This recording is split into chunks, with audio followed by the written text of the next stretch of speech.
Hey guys, I'm Rob from Powertac, and in this series we're talking about flashlights, flashlight usage, how to implement flashlights, when to use a certain type of flashlight. We're basically going to give you every option and kind of go down that rabbit hole of, okay, yeah, you bought a flashlight. Do you just point it old school, like in the movies where you have the big mag light and you just kind of point it at somebody? There's a lot of rhyme and reason to the practical applications of how to use a flashlight, when to use a certain style of flashlight, and more importantly, when not to use a flashlight.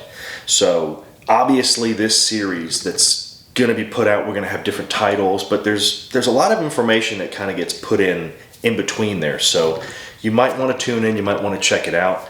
We appreciate your feedback and your comments as always, and if there's anything else you'd like to see from us in the future, please reach out to us. Obviously you got powertac.com, you got all of our social media channels. It's 2023, I'm pretty sure you guys know how to get in touch with us, so we appreciate you guys. Stay safe.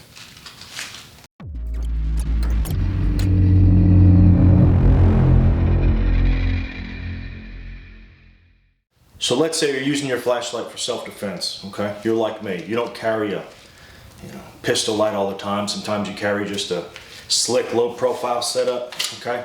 And you got your Glock on you, weapon safe for this video, okay? And you're doing your thing. And some guy just happens to show up over there.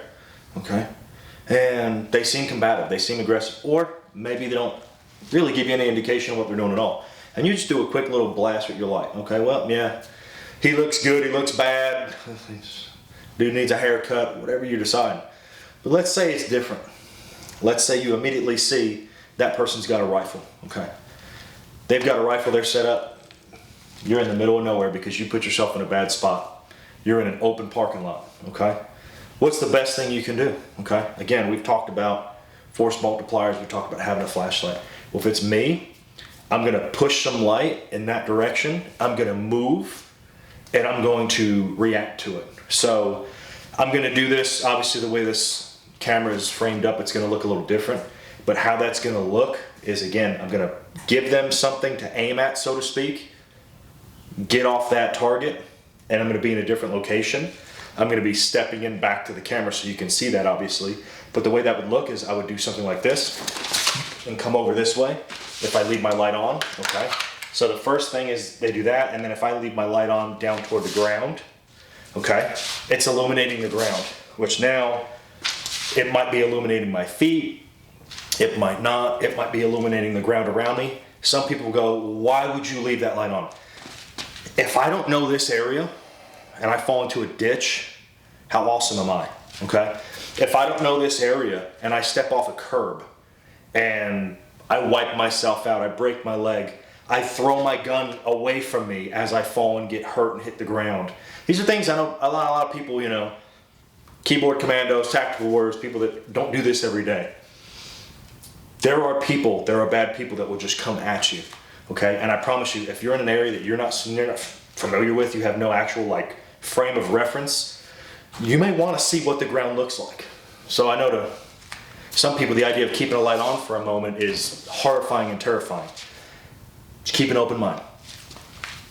I've watched guys fall down as we're approaching buildings or search warrants or clearing houses, anything like that.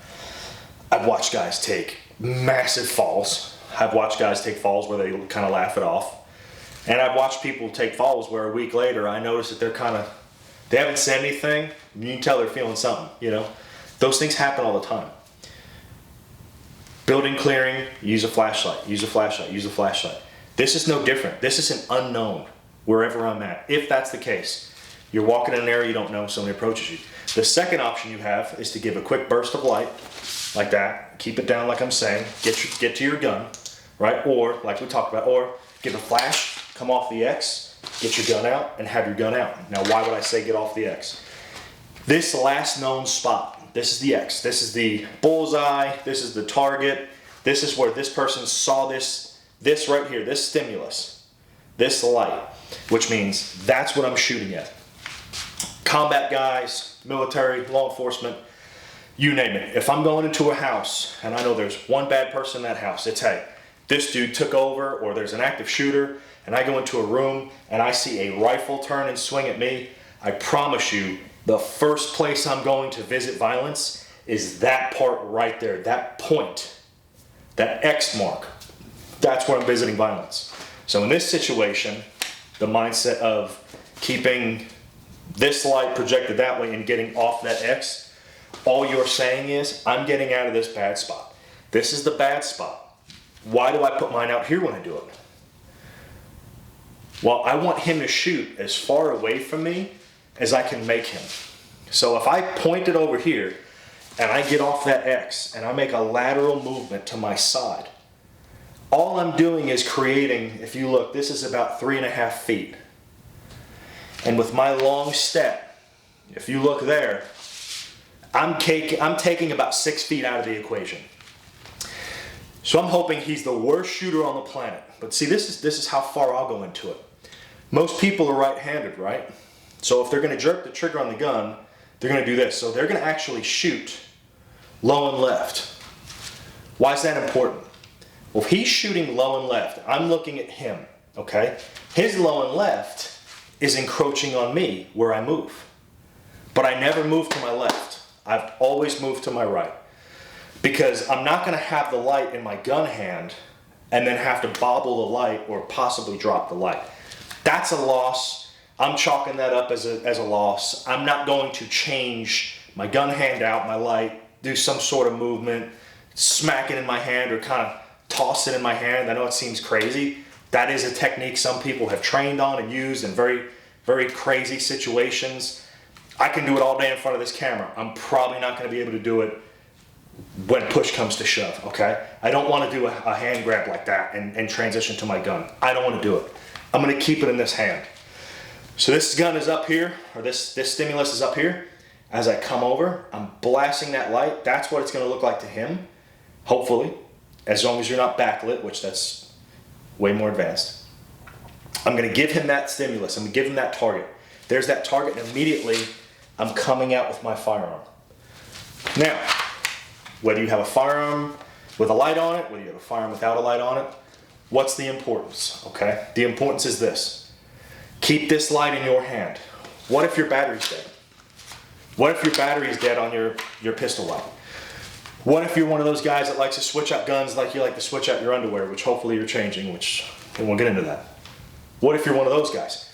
If you have one of these, don't get rid of it. Don't ditch it, okay? Don't take it and just throw it across the parking lot.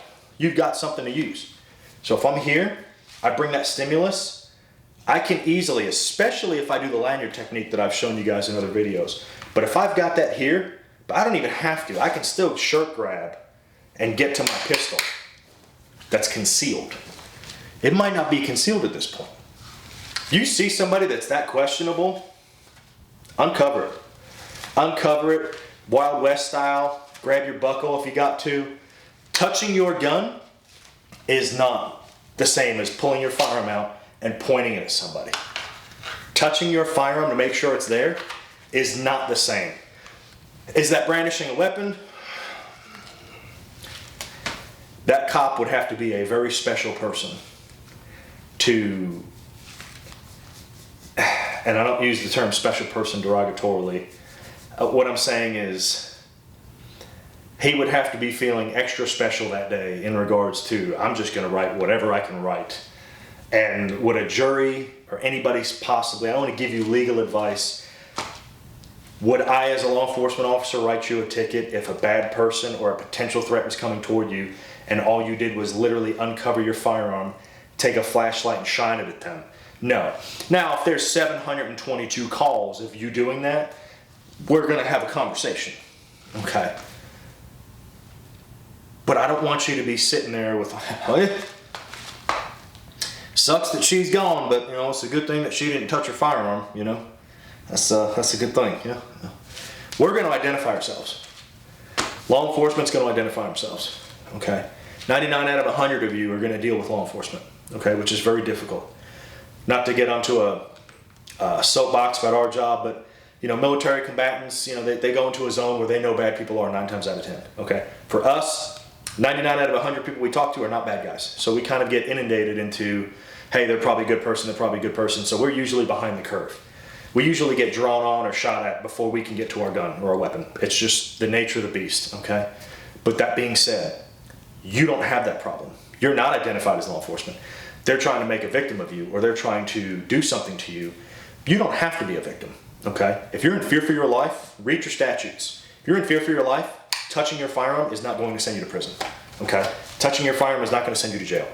That being said, I'm here, I give them the stimulus, I go to a shirt grab, I grab my firearm's out. If you want to do this technique, if you want to keep it close to your torso, if you want to do this technique, okay? If you want to do this technique, me personally, I like to bring mine up. It's just me. If I'm here and I have to do something, I want to bring mine up here. That's if they're close. I want to have it up, but I usually have this far enough in front of me that I can parry, I can do what I need to, I can combat with this hand. But my firearm's in the equation. Do I need to do this? Do I need to bring it here? Do I need to bring it down as soon as I turn in my holster? Whatever you need to do. What you need to do is train and find out what you prefer. That being said, the purpose of this video, the purpose of this technique, use that flashlight as a force multiplier. Get off the X.